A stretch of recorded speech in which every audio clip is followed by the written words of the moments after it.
Hey there, friends. I'm a little bit pissed off right now, if you will. Got something sent to me from John Crump from Ammo Land News, and it's further stuff that UPS is doing against gun manufacturers, gun companies, gun retailers, anything along the lines that may be considered shipping a firearm or a firearm-related part.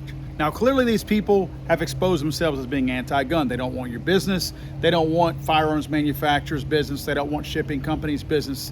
They don't want firearms business. They've made that very, very clear. This is not an opinion that they're making. This is a simple fact that they are exhibiting with their own actions, showing you where they stand. Through the agreement that you must sign and you must adhere to if you are going to be a shipper that is going to use UPS for any reason regarding firearm related products or firearms, you now have to meet a very strict and a very, let's just call it invasion of your privacy type compliance program. In a nutshell, for those who don't want to sit through a lengthy video, UPS is requiring gun companies to turn over customer data, and they must allow UPS access to review and examine the shipper's books and records relevant to the products being shipped upon request. The shipper must also provide UPS with invoices for any firearms related products. UPS can request any kind of data, any kind of paperwork, any kind of information from these companies shipping on all their customers and all their company, and they can perform this audit anytime they ask, and the information has to be turned into UPS once they request it within 5 days, or else the contract is null and void. Now get this, any company out there that ships firearms or firearms related products using UPS is going to have to develop and implement a compliance program that trains everyone from marketing people to anyone who may handle those particular products that are being shipped that are labeled firearms or firearm related products. Friends, I'm very adamant about I don't call for boycotts. I'm very adamant about that. And the reason why is because it's not my place to call for a boycott. I will give you my opinion, and I hope that you take the information that I provide you and make up your own decision. Yeah, a lot of these companies that I talk about, but I don't encourage a boycott, I'm not using them.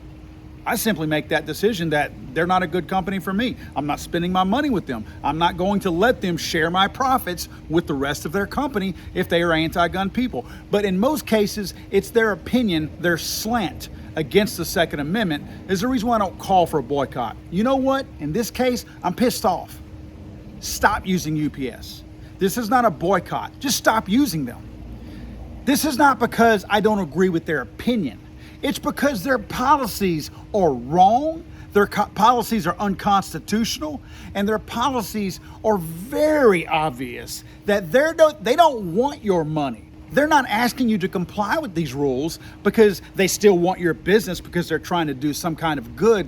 They're putting in these new compliance programs and restrictions because they're trying to break you as a company. They are trying to tell you that if you are stupid enough to use my company, UPS, to ship your product, even though we've told you we don't want your business, then you will pay out the butt and we will bilk you and put you into bankruptcy. Or just don't use us because that was their first choice anyway. They don't want your business. They are pleading with you not to use their business. So just stop. I will never in my life spend another dime of my money with the Brown. I will flush it down now. Other options, yeah, I know what you're saying. Other options are simply going to follow suit. Your DHLs, your FedExes, all those people, yeah, they're still going to do that. I get that. But you know what? We find somebody else as the ones rear their ugly head like UPS. Just stop using UPS, guys. I haven't shipped UPS in years. It's been years. I brought some 30-round standard capacity magazines to a UPS store one time to ship them to somebody who won them through a contest that we had. When I told them what it was, you know what they told me? We can't ship this. I'm like, why? Because it's firearm related. This was like years ago. I'm talking 4, 5, 6 years ago. This was not recently. So I haven't used them in many years when I heard that. Now, something else to consider. Remember, the anti-gun law, the anti-constitutional law that Joe Biden signed into law this past year. Remember, there's bribe money in there for the states. There's bribe money in there, your taxpayer dollars, my taxpayer dollars, that are in there to try to encourage states to try to put in unconstitutional red flag gun laws. Why does the federal government try to pay the states to do that instead of them just enacting a law on their own? Because they know it's unconstitutional at the federal level. It's unconstitutional at any level, but they know that there's no way at the federal level that they could ever win. Even if it got passed into law, they could never win a Supreme Court case as a result. So their way around that is to now try to take your money, bribe the states, and let it be the states' problem. Let the states fight that battle. If you got 50 states fighting 50 different battles, there's a very good chance, especially in your Californias and places like that some of those states are actually going to win. But if you lose at the federal level, then all 50 states are off.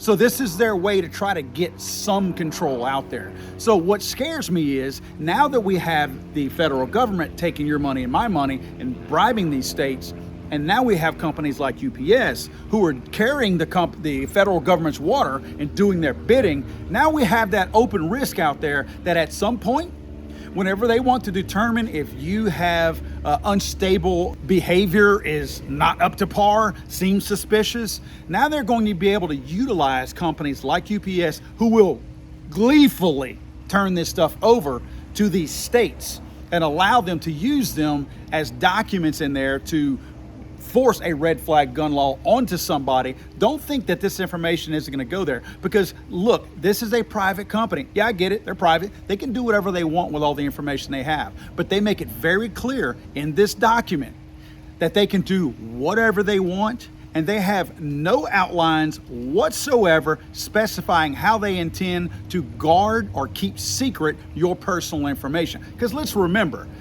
they're not only asking for, let's say, the company, the Daniel Defense. They're not just asking for Daniel Defense's records on what they do.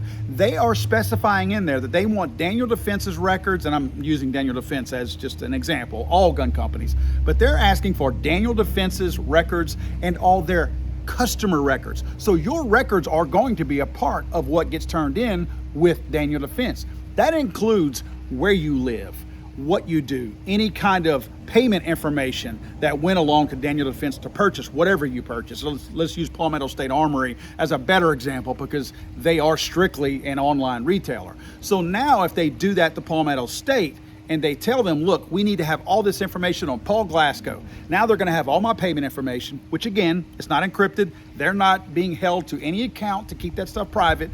They have every bit of personal information on me, because in many cases there's banking related stuff to that. Not to mention the very fact that they may want to know exactly how many guns I have purchased from Palmetto State Armory over the years. They can simply tell Palmetto State, give it to me or we're canceling your contract.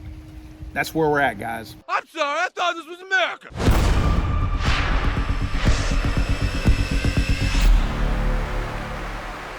It's over.